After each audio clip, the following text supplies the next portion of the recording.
Hello, this is Jessie Cannon-Wallace, and we are going to go for a test drive in the new GLB. This is a 2020 Mercedes-Benz GLB SUV. This particular one is white with the beige interior, and it has the premium package. I can tell because it has the two 10.25-inch screens here. So, seatbelt on, we are in drive, and we're pulling off the curb.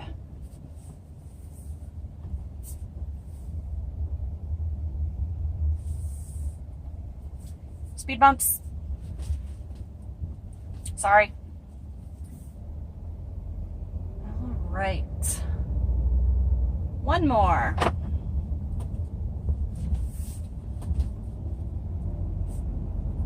All right, so the GLB is a new addition to our lineup. It is technically below the GLC and above the GLA. In reality, it's very similar in size to the GLC, almost within an inch in any dimension. And I find it has great acceleration. It is an 8-speed DCT transmission, so very quick torque, very responsive. I find that it is bringing back my GLK customers who have been ignoring me since 2015. So once a square vehicle driver, always a square vehicle driver.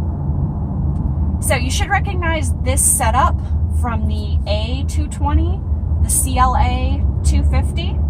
They both have this type of MBUX setup. So that tells me that I have the touch screen so that I can scroll through things here, turn on my radio, swipe through my radio stations, I can switch to AM. If I had satellite, I could switch to satellite. I can also say, hey Mercedes, let's listen to AM.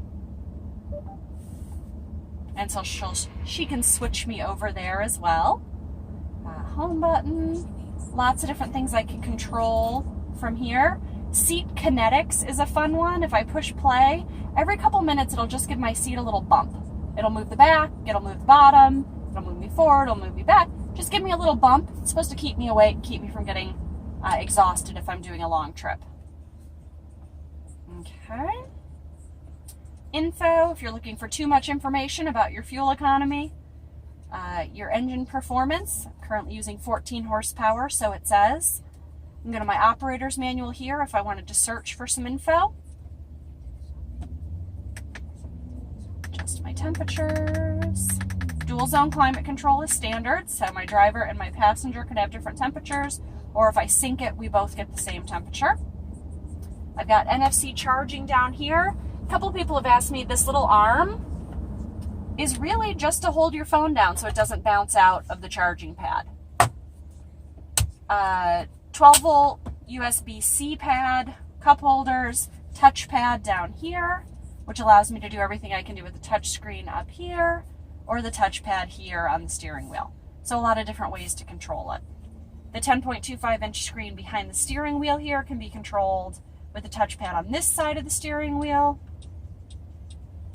Again, it's an 8-speed transmission, and I can scroll through my gears here using my shift paddles, or if I hold the right paddle, that puts me back in manual drive. Also, pushing down for drive puts me back in automatic drive, pardon me. So it will take care of itself. Turn signals, rain-sensitive windshield wipers, all where you'd expect them to be for Mercedes. Nothing is really tremendously different there. The push-button start is here for keyless go, and then the Eco Start Stop functionality can be turned on and off here. It's moved to that in almost all of the cars now. All right, accelerating. I'm pushing a little harder than I need to. Smooth, quiet. It's got a great upright seating position. I really feel like I can see all of the road. It's got that square greenhouse effect that the GLK always had. I think that's what people have been liking about it. This particular one has the panoramic roof, so I've got a ton of light coming in, and the light-colored headliner. It does have a sunglasses holder. I don't know if you can see that. We are in comfort mode on the dynamic select. I can switch myself to sport, eco, or individual while I'm driving. And my seat Kinetics just bumped my knees, alerted me. I've got blind spot monitor, backup camera, all the things you'd expect to have, Bluetooth, of course. Hey, Mercedes. How may I help you? Turn the ambient lighting blue. Okay, I'm changing the color. And she's turned my ambient lighting blue. I can also turn on my heated seats. I can change my temperature controls. I can find a gas station. All of that can be done with my voice in a very natural way. Use the vents to open and close, just FYI. Really easy to drive. It just feels natural. Again, much higher than the GLA. Much more of a traditional seating position, not a crossover feel. It does feel very similar to sitting in the GLC. I would say a little bit sportier. All right, getting on the highway, accelerating to 70. No hesitation, no lag, no jerkiness. It's pretty much a steady 3,000 RPM. That was 70.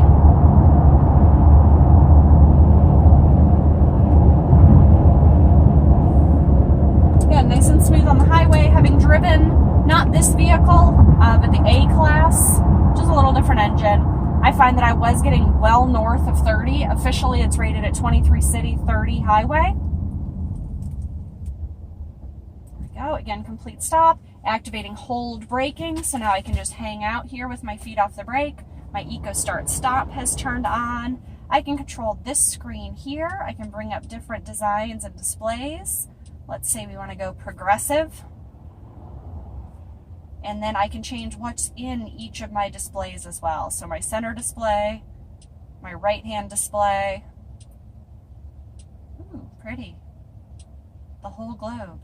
And I can come over here, change this display. So very customizable. So say I want to see trip computers here, digital speed here, navigation, radio here. That would be kind of my ideal setup. So I have a little bit of everything. Turn my temperatures up. Again, great visibility. Nice big glass. Hold braking, Eco Start Stop. I do have parking package on this car, so my parking sensors are currently looking for parking spots.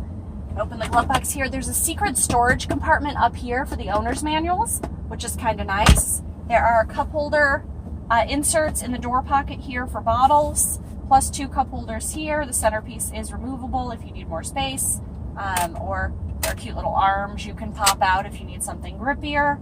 We've got hard keys here to turn on everything we need.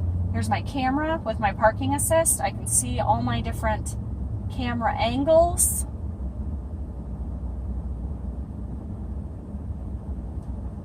So you can fit yourself perfectly into any parking spot. I am so sad that they don't match the color of the car and your camera to the color of your car anymore. Very disappointing. They're all silver.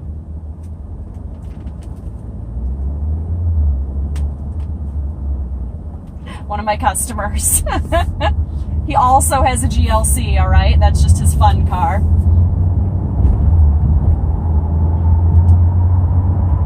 All right, so we are back at the dealership. So that was just a quick cruise around the block in the 2020 Mercedes-Benz GLB250.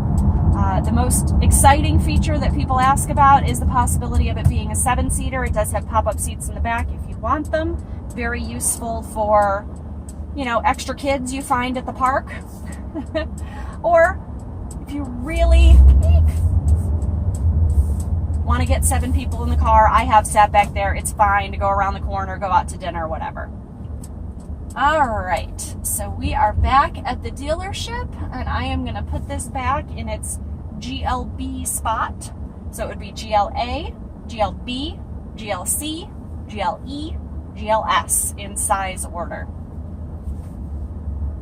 So that is just what it would be like to be on a test drive with me. Come take a look.